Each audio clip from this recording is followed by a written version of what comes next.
guys, welcome back. Thanks again for watching. This is week 7 of my 12-week current training program. For those of you that have been watching this channel, this series, I'm currently doing the Bryces, the Strength Athletes training study, 12-week study.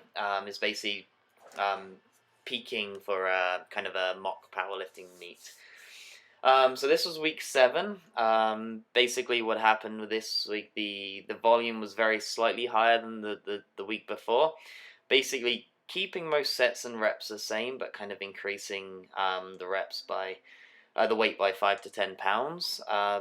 This week felt really good. This first squat day was the day after the 7-8 hour drive back from the Regina trip, where we went to Trench Fitness to do Becoming a Better Human seminar with Brett Contreras, Eric Helms, and Alan Aragon, put on by Trench Fitness there. So this was a squat day, hypertrophy, 305 pounds for 4 sets of 6, which is probably for me a volume PR. Hips were feeling pretty good considering.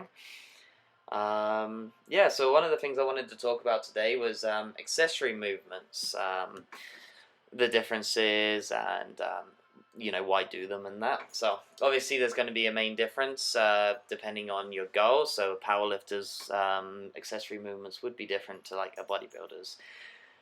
So the main goal for the bodybuilder is to add in extra volume to say a lagging muscle part if you want to bring up the muscle size and or strength.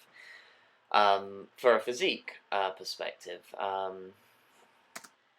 so typically how they do that is maybe a little bit more isolation work, or if they wanted to bring up their chest, for example, adding in some extra dumbbell pressing, some fly work, and stuff like that. For a body, from a powerlifting perspective, the main goal is to obviously increase strength. So strength through specific ranges of motion, or on the strength curve.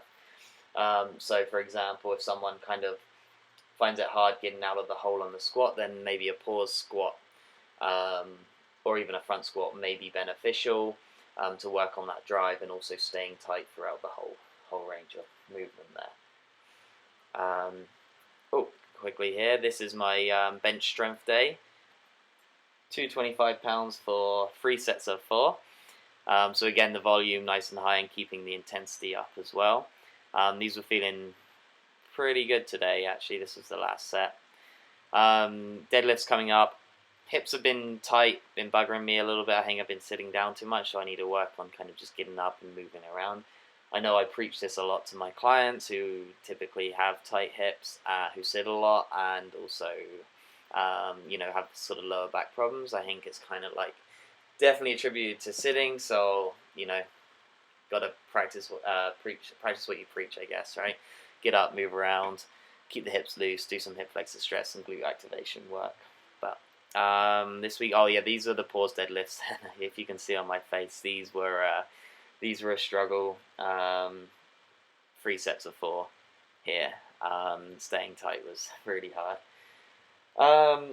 Okay, so accessory work. My favorite accessory work for each of the main movements right now,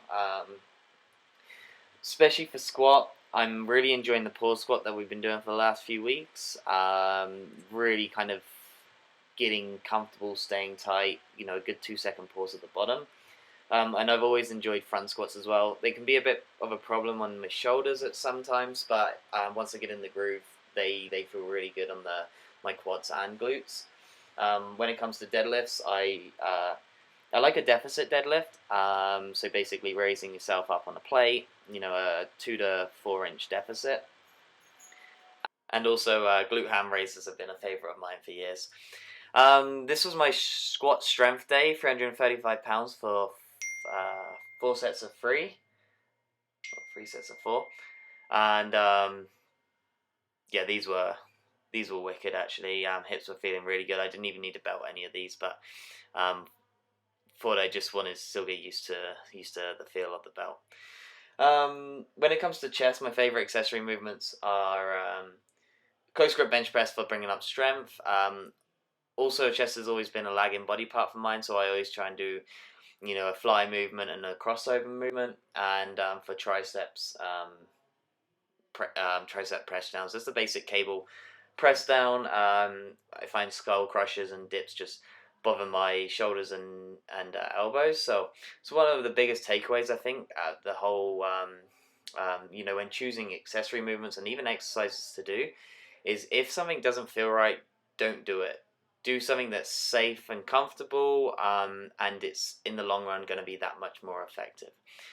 Okay, finishing off here with deadlifts for the week. Got pretty heavy at this point. I think it was 435 for three sets of 4.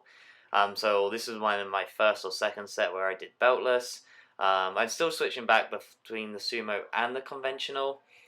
But as you can see, these were moving pretty fast, considering everything. But yeah, thanks again all for watching. Train hard this week, and we'll chat to you soon.